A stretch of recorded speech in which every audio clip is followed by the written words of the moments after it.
नमस्कार दोस्तों, कैसे हो आप सारे लोग। आशा करती हूँ जो जहाँ पर भी हो अपने अपने कर्तव्यों को सच्चाई के साथ और प्यार के साथ निभाने की जी तोड़ कोशिश किए जा रहे हो और हम हमारे इस साधना में सफल रहेंगे। इसी शुभकामना के साथ चलिए शुरू करते हैं आज की नन्हे इंसान की नन्ही कहानी। वॉल्टेयरे एक दिन।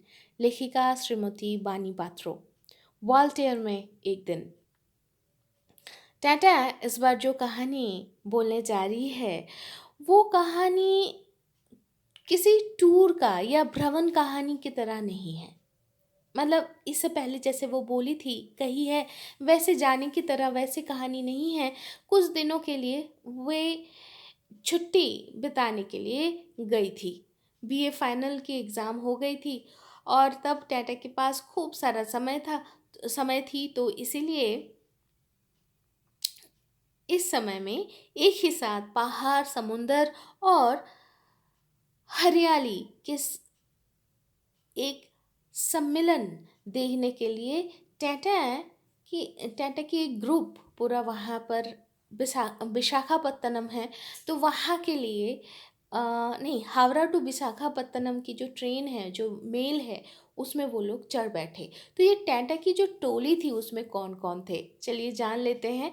उसमें थे टाटा की दीदी, जीजाजी, उनके उनके जो उनका जो बेटा था वो, जीजाजी का एक दोस्त, उनकी पत्नी और उनकी बेटी, सारे लोग मिलके तो वो लोग तो हावड़ा टू विशाखापत्तनम मेल में चढ़ बैठे और फिर वाल्टेयर स्टेशन में वो लोग उतर गए।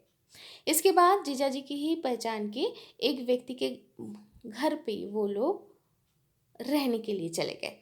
उस घर पे जब या उस मकान में या वहाँ पर उनके घर पे जब वो लोग रहे तो वैसे ही एक दिन एकदम सुबह सुबह भोर भोर टाटा की तो नींद खुल गई और वो तब उठ के देखी कि कोई भी नींद से जागी नहीं है। तो टाटा अब क्या करे अकेले अकेले सोचते सोचते उसे ये याद आ गया कि पिछले दिन वो समुंदर के किनारे सी बीच के ऊपर एक सुंदर से सा एक चिल्ड्रंस पार्क था जहाँ पर वो शाम के समय आ,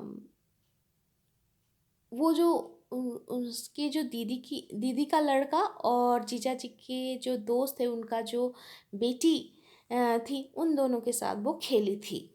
और वहाँ पर शायद उसका कोई एक बहुत ही होता है ना हम सबका ही कुछ ना कुछ एक बहुत प्रेशियस चीज़ होता है वो शायद बहुत कीमती ना हो फिर भी बहुत प्रेशियस होता है ऐसा ही कुछ वो उसकी शायद वहाँ पर ही खोई थी। तो ये सब सात सतारा 17 ये सोच सोच के वो भोर भोर उसी तरफ चलने लग गई।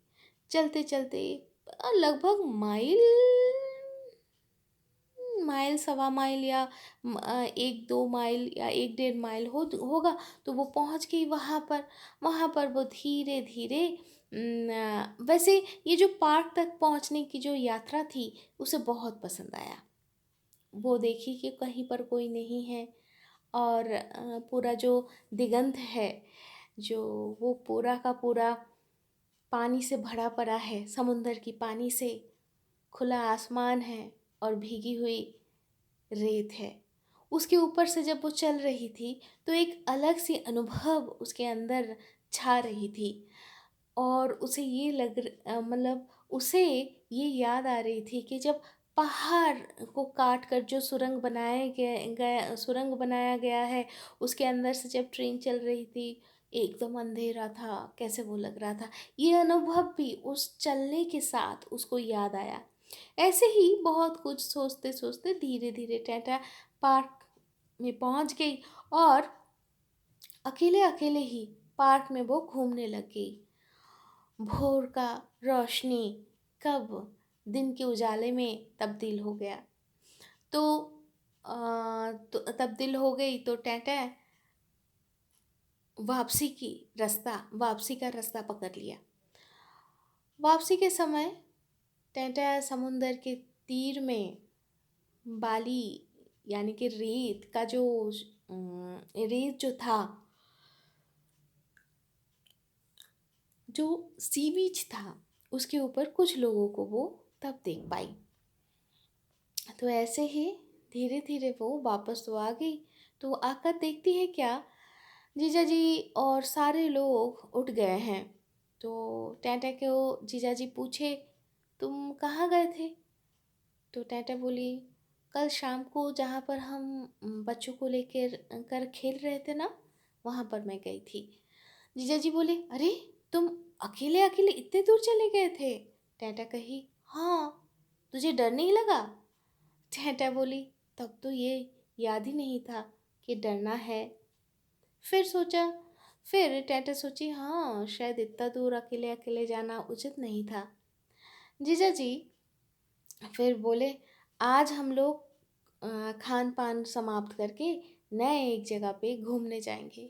ये बोलकर जीजा जी उनके दोस्त के साथ समुंदर के किनारे से सामुद्रिक माछ यानी कि सामुद्रिक मछली खरीदने के लिए चले गए। यहाँ पर बहुत अच्छा समुंदर का मछली मिलता है, समुंदर की मछली मिलती है। तो इसके बाद वो लोग खाए क्या किए, कहाँ घूमे, हम जानेंगे अगले हफ्ते अगले एपिसोड में। तब तक के लिए सारे लोग अच्छे से रहिए, खुश रहिए। टटा।